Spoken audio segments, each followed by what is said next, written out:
Irmãos, vamos abrir a palavra do Senhor no Evangelho de Lucas, no capítulo 24, é por óbvio o texto da ressurreição.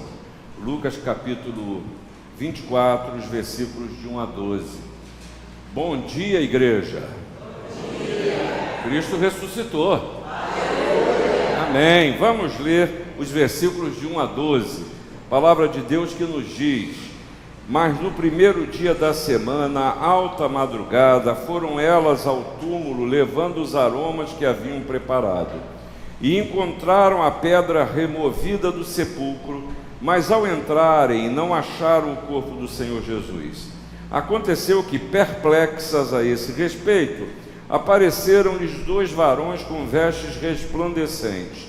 Estando elas possuídas de temor, baixando os olhos para o chão, eles lhes falaram: por que buscai entre os mortos ao que vive? Ele não está aqui, mas ressuscitou.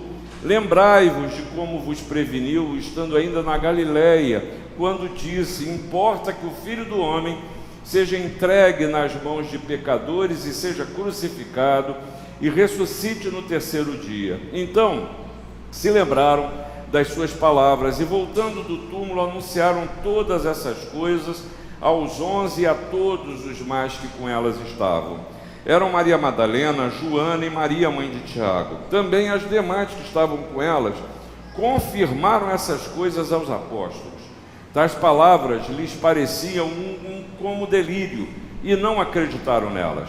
Pedro, porém, levantando-se, correu ao sepulcro e, abaixando-se, nada mais viu senão de lençóis de linho, e retirou-se para casa, maravilhado do que havia acontecido.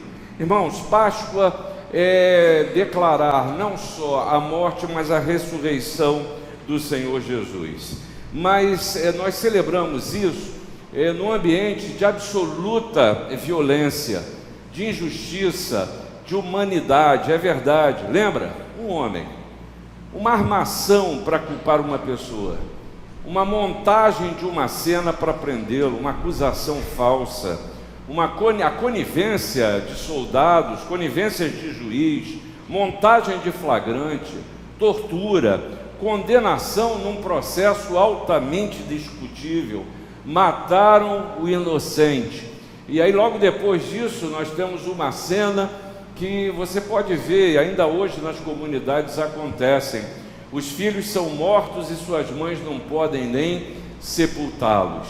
E acontece a mesma coisa com esse inocente, que é preciso que um homem vá reivindicar, deixa pelo menos sepultar esse homem. É uma história de violência. Violência contra um homem, violência que graça nas cidades, violências que nós cometemos quando não estamos entendendo, percebendo ou vivendo a vontade de Deus. Violência que tornou necessária a morte de um inocente para nos salvar. E essa história de violência é contada, é claro, nesse ambiente cultural em que a crucificação gerava para a própria família consequências do tipo: perdiam todos os seus bens, o morto ficava apodrecendo lá na cruz, a família não tinha direitos. Nesse caso, quem testemunhou isso tudo era aquelas que na sociedade não lhes era reservado papel nenhum. Foram as mulheres que perceberam, eram as mulheres que estavam, eram as mulheres que noticiaram, foram as mulheres que perceberam que alguma coisa estava acontecendo. Mas desculpa a dureza, é um ambiente de extrema sordidez, de perdição, de violência, de desgraça, de falta de sentido, de infelicidade. A gente se vê nessa história porque é o que a gente mais ouve, é violência. O que a gente mais ouve é sobre sordidez. Muitas vezes nós somos alvos disso. O problema é que eu e você podemos ser tomados pela mensagem da violência e ela fazer parte do nosso consciente, do nosso discurso.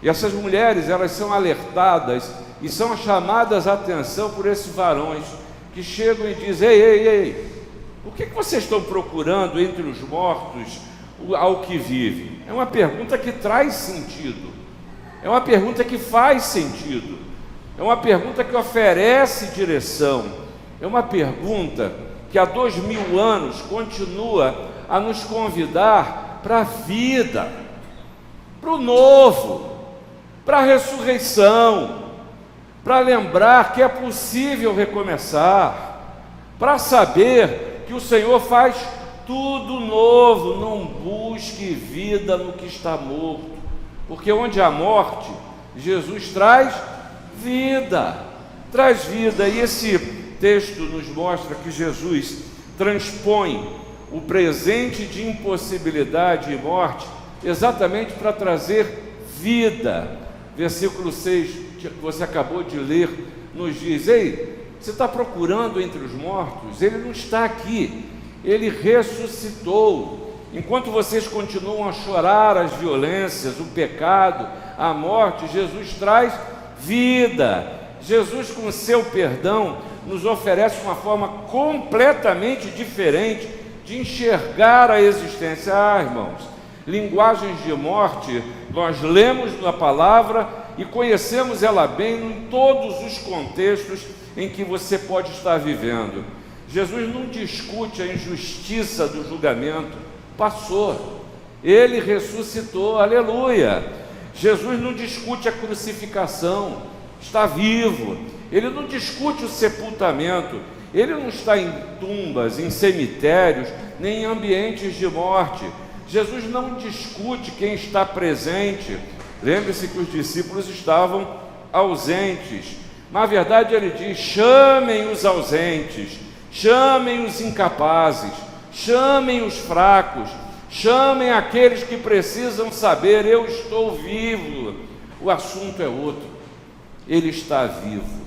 A sua palavra, ela se cumpriu e nos diz: há um amanhã, há salvação, há um novo tempo, há um novo começo. Mulheres, levem essa mensagem, é isso que o texto nos mostra. Mulheres, vocês foram testemunhas disso. O problema todo é quando eu e você continuamos a ensinar, a insistir nas linguagens da morte, continuamos a insistir naquilo que está morto e nos esquecemos daquele que ressuscitou para te mostrar: tem caminho, há um dia seguinte, porque onde há morte, Jesus traz vida. Lembre-se, ele não está mais aqui, ele ressuscitou. Eu acho que esse versículo, que é o versículo 6, a gente tem que lembrar em todas as situações da vida, porque quando você vê as linguagens de morte, quando você vê o sinal das tempestades, quando você vê o templo nublado, está na hora de se perguntar: ele não está aqui, onde é que está o lugar da vida? Se você não está vendo vida, desculpa, não é ausência de Deus, porque ele é presente. Se você não está vendo vida, não é por falta de cuidado, de proteção de Deus, porque o próprio Jesus disse: eis que estou convosco todos os dias da sua vida. Jesus, ao ressuscitar, nos trouxe vida, é essa a nossa linguagem. Mas também o texto nos sugere que celebrar a Páscoa é cuidar da memória, é cuidar da memória.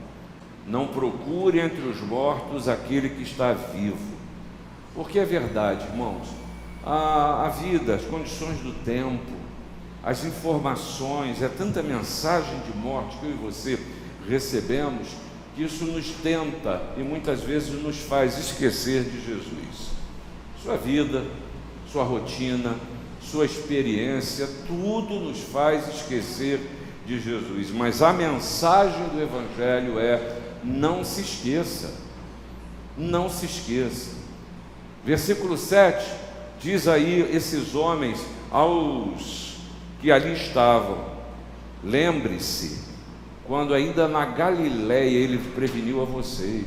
Lembrem-se do que Jesus falou. Importa que o Filho do Homem seja entregue nas mãos de pecadores e seja crucificado e ressuscite no terceiro dia. Lembra disso, lembra disso. E no versículo 7, você vê a resposta deles dizendo: é verdade, ele nos disse isso, ele falou isso. E o versículo 8 nos ensina: então eles se lembraram.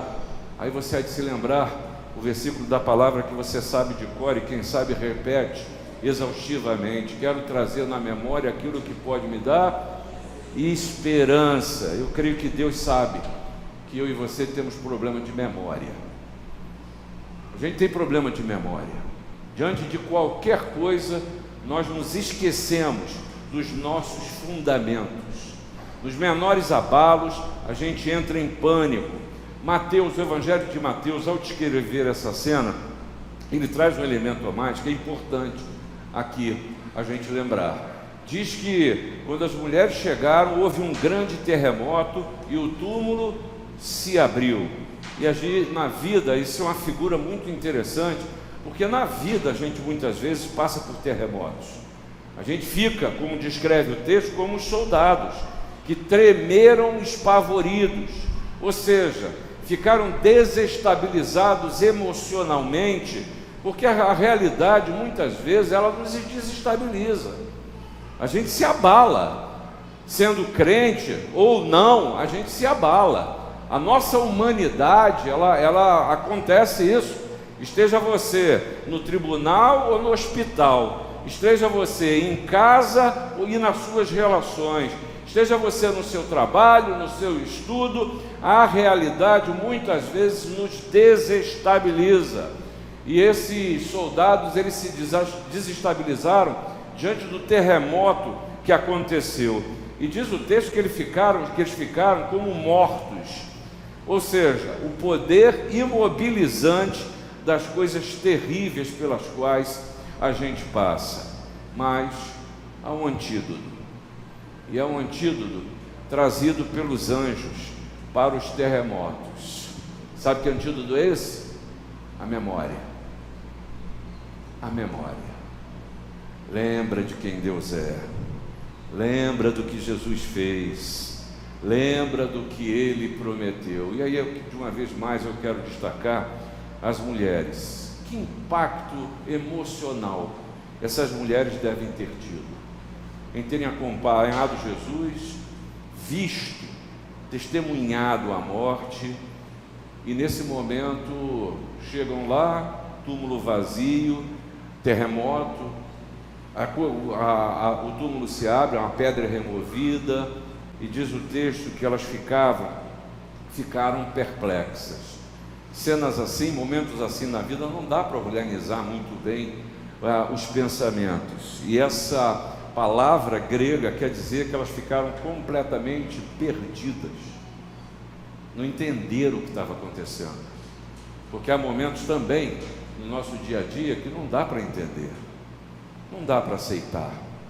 É como se você perdesse as suas convicções. Eu segui uma pessoa que foi morta numa cruz e agora eu chego, nem um corpo mais tenho. Como é que eu organizo o meu pensamento, a minha vida diante dessa realidade? Memória, memória. Não se esqueça que Ele disse que Ele ia ressuscitar. Eu tenho que lembrar disso. Essas mulheres ficaram possuídas de temor. Grego, em phobos. Phobos, fobia. E aí você sabe muito bem que isso é um sinônimo de quê? De estar apavorada. É de ficar absolutamente adoecida pelaquilo. E os problemas e os terremotos na vida nos adoecem. E mais do que isso, diz o texto que elas baixaram os olhos. Um sinal de encolhimento, de perda de confiança. É aquele momento que eu posso dizer, essa realidade que está diante de mim, eu capitulei, eu perdi. Esse tipo de olhar, ele é muito relacionado à tristeza, à vergonha, ao medo, à incapacidade. Mas lembre-se, perceba o mover de Deus, inclusive nos terremotos. Você quer ver um exemplo? Aquelas mulheres não teriam a mínima condição de mover aquela pesada pedra que fechava o sepulcro. Elas não teriam forças para abrir. Mas quando se aproximaram, o terremoto, que para muitos era sinal de destruição, foi o instrumento que Deus usou para mover aquela pedra. Lembrança. Cuidado para você não estar maldizendo coisas na sua existência, que é a novidade que Deus está trazendo, que é a ressurreição de um novo tempo na sua caminhada, que é um novo dia que está amanhecendo e que traz novas possibilidades e que você não precisa ficar perplexo, possuído de temor, nem baixar os seus olhos. Lembre-se, Ele ressuscitou.